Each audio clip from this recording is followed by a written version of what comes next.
مطلب اس سے یہ تاثر مل رہا ہے کہ جیسے کوئی نظریاتی لوگ چاہتے ہیں. نہیں نظریاتی نہیں ہے, جو یہ چاہتے ہیں کہ پارٹی تو جائے گی لیکن ہماری سیاست مجھے یہ چیز ہے اصل, یہ جان فشاں نہیں ہے, یہ ہیں خود پرست لوگ, بلکہ ذاتی مفادات والے, جن کے اپنے ذاتی مفادات جڑے ہیں عمران خان کے جیل میں رہنے سے, پیچ اپ نہ ہونے سے, کہ اگر پیچ اپ میں آ گئے نا وہ لوگ گئے ان کی دہاڑیاں. اور اسی کی طرف تو فواد چودھری نے بھی جو ابھی اشارہ بھی کیا, پیسے دیکھے اس نے کہا 5 کروڑ روپیہ رؤف حسن صاحب لے چکے ہیں اب تک پی ٹی آئی سے. جو فنڈنگ کمیٹی, جو سیاسی کمیٹی کا فنڈنگ کے ساتھ معاملہ ہے, جو فنڈنگ سارا ہوئی ہے اب تک, اس میں وہ فواد چودھری نے اس میں آپ کی معذرت ایک بات کاٹوں گی. دیکھیں جو 3 لوگوں کے نام لیے, میں تینوں کی بڑی رسپیکٹ کرتی ہوں. رؤف حسن صاحب نے میرے شو میں بیٹھ کر یہ بات کہی تھی کہ ہاں میں سیلری لیتا ہوں کیونکہ میں فل ٹائم یہ کام کر رہا ہوں, اور یہ بڑی پرانی بات ہے. انہوں نے کہا تھا کہ جی میں تو پاکستان تحریک انصاف سے سیلری لیتا ہوں. تو دیکھیں اگر وہ ایک کام کر رہے ہیں اور فل فلیج کر رہے ہیں, اور اگر وہ سیلری لیتے ہیں تو اس میں کوئی حرج نہیں ہے میرے حساب سے. اگر آپ ان کی سروسز لے رہے ہیں, وہ ایک سیلریڈ کمیونٹی سے تعلق رکھتے ہیں, تو انہوں نے تو یہ بڑا کلیئر اور اوپن پلیٹ فارم پہ کہا تھا. لیکن یہ اب شیخ وقاص اکرم صاحب کے بارے میں یا سلمان اکرم راجہ صاحب کے بارے میں اگر فواد چودھری صاحب بات کریں, تو میں اس لیے اس کو ایکسیپٹ نہیں کروں گی کہ فواد چودھری صاحب کتنی پارٹیاں بدل کر پاکستان تحریک انصاف میں گئے تھے, پیپلز پارٹی کا بھی حصہ رہے, مشرف صاحب کے ساتھ بھی رہے, اس کے بعد وہ پاکستان تحریک انصاف میں پہنچے تھے. تو اگر شیخ وقاص اکرم صاحب نے بھی 2-3 پارٹیاں بدلی یا 2-3 سیاسی لیڈرشپ کو اپنا لیڈر مانا, تو اس میں کوئی بری بات نہیں کہ انہوں نے فائنل جو اپنا سیٹلمنٹ ہے وہ پی ٹی آئی میں کیا. اور دیکھیں وہ ان پارٹیوں میں کس 2nd یا 3rd ٹیئر میں ہوتے تھے, کیا فواد چودھری صاحب اور کیا شیخ وقاص اکرم صاحب. لیکن اس پارٹی میں آ کے ان کو 1st ایئر میں آنے کا اگر موقع ملا, سیکرٹری جنرل بنا دیا گیا, تو وہ تو مین سٹریم پالیٹکس میں آ گئے نا. تو کون نہیں چاہے گا کہ وہ تیسری رو سے اٹھ کے فرنٹ رو پہ نہ آ کے بیٹھے.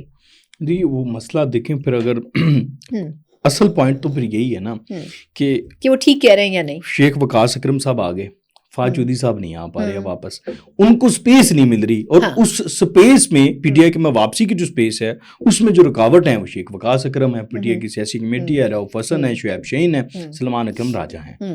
وہ یہی فواد چودھری صاحب کا مسئلہ ہے. اور یہ ساری جو جنگ ہے دونوں اطراف اگر دیکھی جائے تو اقتدار پی ٹی آئی میں پاور کی ہے. مین وائل اس ساری سچویشن میں عمران خان صاحب کا پتہ نہیں ہے کسی کو. نہیں وہ اس میں جان بوجھ کے, مجھے ایسا لگتا ہے کہ وہ ایسی سچویشن میں نا جان بوجھ کے نہیں, ان کے لیے کنسرن نہیں ہے لوگ, مطلب ان کو باہر نکالنا ہے کہ نہیں نکالنا, ان کو کیسے نکالنا ہے, ان کے لیے کوئی پریشانی. اسی سے لنک ایک اور اہم چیز آج جو ہے سرفیس پہ آئی, مبینہ طور پر ایک واٹس ایپ چیٹ جو ہے وہ پی ٹی آئی انسائڈر کے نام سے کوئی اکاؤنٹ ہے جو پی ٹی آئی کے انسائڈس وغیرہ ان کے پاس آتی ہیں.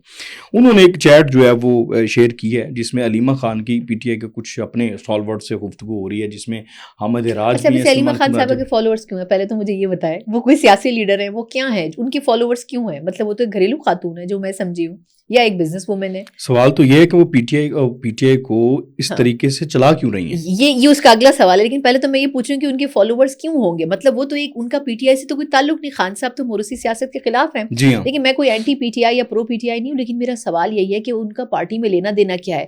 لیکن پھر اس کے بعد ایک سوال یہ بھی اٹھتا ہے نا کہ یہ جو کانفلکٹ ہے, سوری آپ کا سوال میں نے کاٹ دیا, لیکن یہ جو کانفلکٹ ہے, یہ کانفلکٹ بنیادی طور پر ان کی بیگمات سے جڑا ہے. پہلے ریحام خان صاحبہ کا اور ان کے مسائل رہے, ان کی بہنوں کے, وہ بھی ایکسیپٹنس نہیں تھی ان کی. اس کے بعد یہ کہ یہ جب بشرا بی بی آئی ہیں تو ان کی بھی ایکسیپٹنس نہیں ہے. خان صاحب کا ایشو یہ کہ وہ پارٹی میں جس سے بھی شادی کرتے ہیں, پارٹی اس کے ہاتھ پہ رکھ دیتے ہیں کہ یہ آپ اس میں جو کرنا چاہیں آپ کر سکتے ہیں, اور اس میں بہنوں کا اختلاف آ جاتا ہے, بہنوں کو وہ ایکسیپٹیبل نہیں ہوتا. تو میرا خیال یہ کہ علیمہ خان صاحبہ, بشرا بی بی صاحبہ کے حوالے سے بہت زیادہ کانفلکٹس آلریڈی پیدا ہوئے تھے. جیل میں ان کی کئی لڑائیوں کے واقعات آن ریکارڈ موجود ہیں. اچھا پھر یہ کہ مشال یوسف زئی صاحبہ کا بھی اس میں بڑا رول ہے. کچھ دنوں پہلے انہوں نے ایک پریس ٹاک کی, انہوں نے کہا جی میرے اوپر بڑے الزامات لگ رہے ہیں, یہ وہ اور اس قسم کی باتیں کی. اور ان کی گفتگو سے یہ لگ رہا تھا کہ وہ بڑے واضح طور پر بشرا بی بی کی سپورٹ میں کھڑی ہیں. تو میرا خیال یہ ہے کہ یہ جو کے پی میں بھی چینجز آ رہی ہیں, اس میں بشرا بی بی صاحبہ کا بہت عمل دخل ہے. اور علیمہ خان صاحبہ یہ کوشش کر رہی ہیں کہ پارٹی کی جو باغ ڈور ہے وہ بشرا بی بی کے ہاتھ میں نہ جائے. اب 2 خواتین کی جنگ ہے یا کچھ خواتین کی جنگ ہے, لیکن اس میں باقی مرد حضرات میرا خیال ہے سائٹ پر کھڑے ہو کے تماشا دیکھ رہے ہیں, کیونکہ وہ نہ بشرا بی بی کو کچھ کہہ سکتے ہیں اور میرا خیال ہے نہ ہی علیمہ خان صاحبہ کو زیادہ کچھ کہہ سکتے ہیں. بہرحال پھر وہ موروثی سیاست تو پی ٹی آئی میں بھی آ گئی نا, انفلوئنس تو ہے نا, اگر فرنٹ پہ نہیں ہے تو بیک پہ تو ہے نا. بالکل جس طرح کی اگر وہ چیٹ جو سامنے آئی ہے, جو مبینہ چیٹ, اس کو اگر دیکھا جائے تو مکمل طور پر پی ٹی آئی کے کے پی سے لے کے فیصلہ آباد تک, پنجاب تک تمام معاملات کو ہینڈل کرتی ہوئی نظر آ رہی ہیں. جو پارٹی کی سیکرٹری جنرل ہے سلمان اکرم راجہ, ان کو ہدایات دیتی ہوئی نظر آ رہی ہے, وہ ان کو رپورٹ کرتے ہوئے نظر آ رہے ہیں. اس میں آپ کو یہ یاد ہوگا کہ ایک بڑا مشہور ان کی ایک زوم میٹنگ کا ذکر آیا تھا کچھ عرصے پہلے, جس میں صاحبہ نے کہا تھا آپ کس بات کے پیسے لیتے ہیں, اور اس میں ان کو بڑا انسلٹنگ فیل ہوا تھا. تو میرا خیال یہ کہ یہ جو خبریں لیک ہوتی ہیں ان میں بہت حد تک صداقت بھی ہوتی ہے، لیکن یہ کہ یہ سمجھنا خان صاحب کو پڑے گا کہ آخر جس نے سیاسی ٹریننگ لی ہے اس کو پارٹی چلانے کا موقع دیا جائے گا یا گھریلو خواتین کو چلانے دیا جائے گا. تو میرا خیال یہ کہ خان صاحب خود بھی نہ چھوڑ دیتے ہیں کہ لوگ لگے رہیں آپس میں اور کچھ کانفلکٹ پیدا ہوتا رہے. وہ ایک طرف سے سیاسی لیڈروں کو کچھ اور گائیڈ کرتے ہیں، ایک طرف سے خواتین کو کچھ اور گائیڈ کر رہے ہوتے ہیں.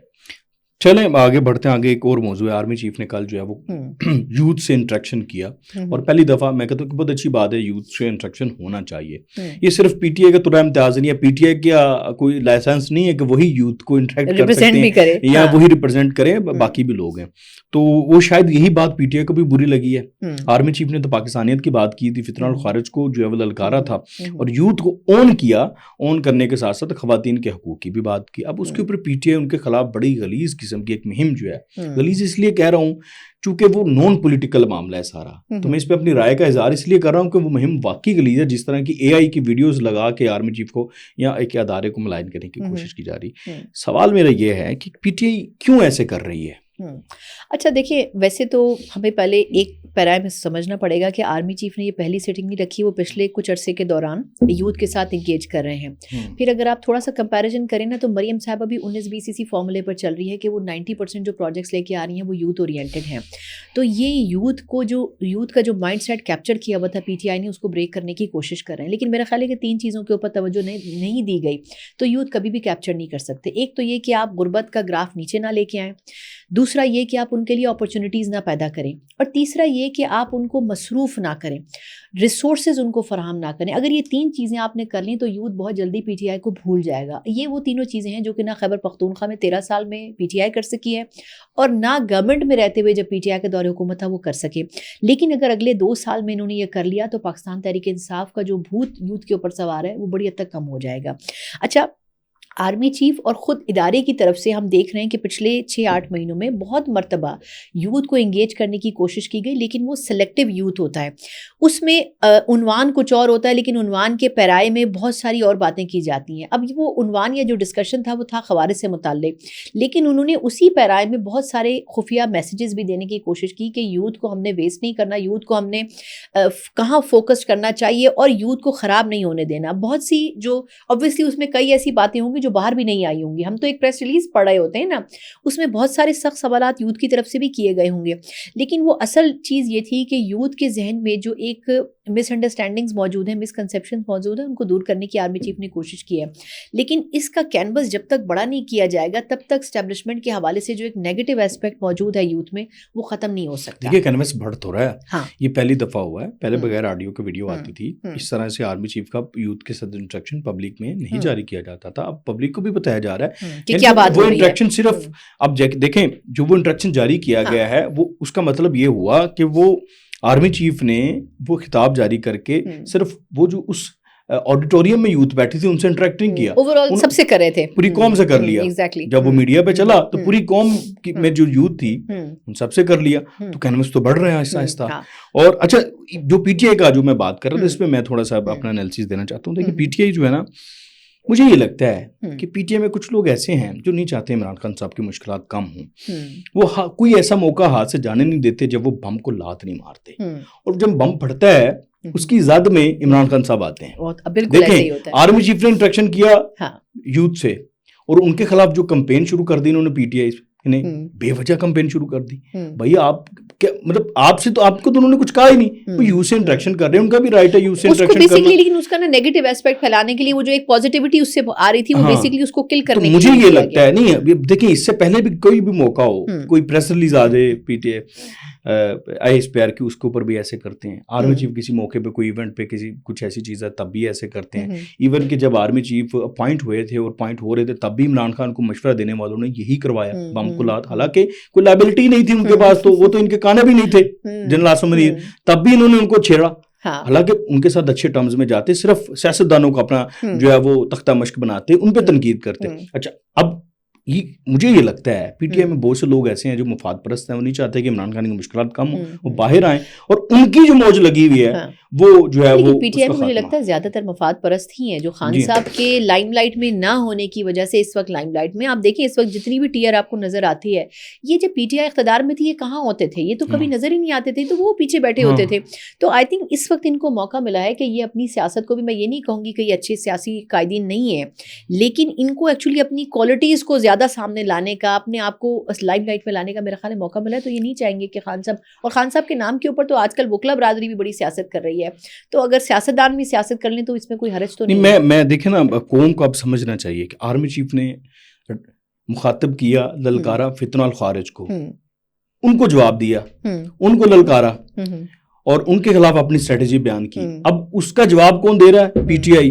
تو جو ان کے متعلق کہا جاتا ہے کہ یہ پی ٹی آئی, یہ ٹی ٹی پی کا سیاسی ونگ ہے پی ٹی آئی, پھر یہ تو اس بیانیے کو تقویت خود ہی پہنچا رہے ہیں. بالکل بالکل ایسے یہ تو عوام کو بھی سوچنا چاہیے, اور پی ٹی آئی کے جو لے مین جو ان کے ووٹرز ہیں ان کو بھی سوچنا چاہیے کہ پی ٹی آئی کس ایجنڈے پر چل رہی ہے. میرے خیال سے آج کا ٹائم جو ہے وہ ہو گیا. اور جاتے جاتے لیکن میں کچھ پیسوں کے حوالے سے تو بات کر لوں نا. دیکھیں ورلڈ بینک کا 20 رکنی جو وفد ہے وہ پاکستان میں ہے, اور میرا خیال یہ کہ اس پہ اس لیے بات کرنی ضروری ہے کیونکہ ہم ہمیشہ سے کہتے ہیں کہ جی حکومت نے آرٹیفیشلی نمبرز کو بڑا کنٹرول کیا. میں جاتے جاتے یہ کہوں گی کہ اس مرتبہ اسحاق ڈار صاحب اوور شیڈو ہو گئے ہمارے وزیر خزانہ صاحب کی طرف سے, کیونکہ وہ پہلے آرٹیفیشلی بہت سی چیزوں کو مینیپولیٹ کر کے نا اکانومی کو اچھا دکھاتے تھے, لیکن اس مرتبہ کے وزیر خزانہ جینوئنلی کچھ چیزوں پہ کام کر رہے ہیں.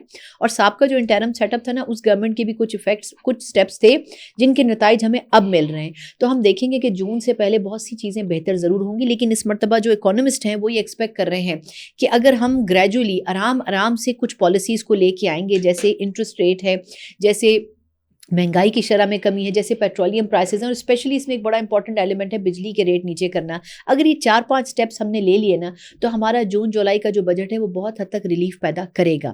لیکن یہ اسی صورت میں ہو سکتا ہے جب ہم ٹیررزم کے حوالے سے بہتر جو ہے وہ صورتحال کو کنٹرول کر سکیں, کیونکہ اگر اس ایک ایشو کو ہم نے کنٹرول کر لیا تو پھر فورن انویسٹمنٹ کا ایک بہت بڑا ہیوج ایک سرپلس ہے جو کہ پاکستان میں آنے کو تیار ہے.